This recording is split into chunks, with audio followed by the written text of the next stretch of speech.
gets into the psychological. Here was one that I thought was an article that I thought was particularly motivating to me. And it is about the use of a medication that is much like methadone. It's called naltrexone.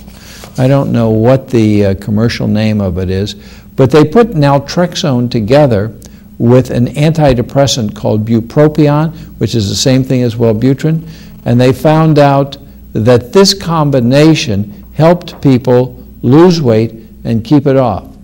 Let's see, 24 weeks. Let's see, I'm trying to find out how much. This drug is actually going to go onto the market. You need to get licensed to prescribe naltrexone, and I don't want to get licensed to use this when it's really, when there's so much observation going on. I'd like to do things, not that are illegal, but I don't want organizations constantly peering over my shoulder, seeing what I'm going, so that's going to keep me from using that combination, which otherwise, if it were just available and I could write for it, I would consider using it in helping people lose weight. But you always run the risk of getting somebody who's going to take that medication and then deal with it on the street, and I don't want to do that.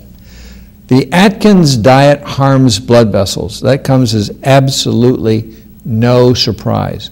People who eat an unprocessed carbohydrate diet lose weight. That's the brown rice, vegetables, and beans. However, it is my experience that if you're not exercising that much and you are eating the grains, you are not going to lose weight. The Western diet is linked to birth defects. Surprise, surprise.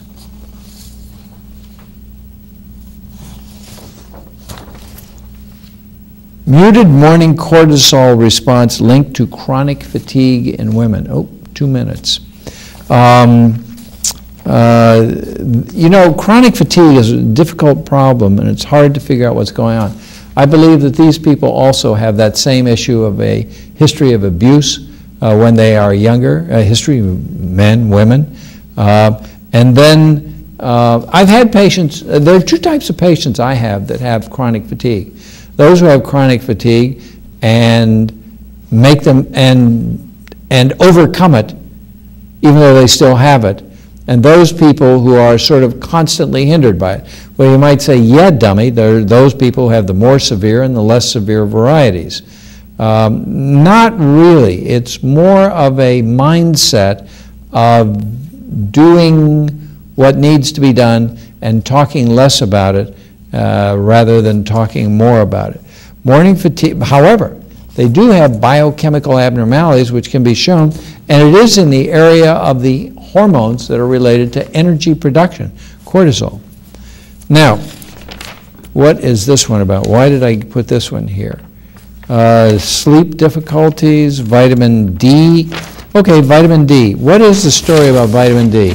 I always talk about vitamin D. We have a very vitamin D deficient society. I have finally had one patient who reached goal. My only patient.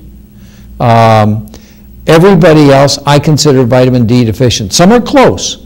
Like the proper vitamin D goal level is 80. And I had one person who got to that.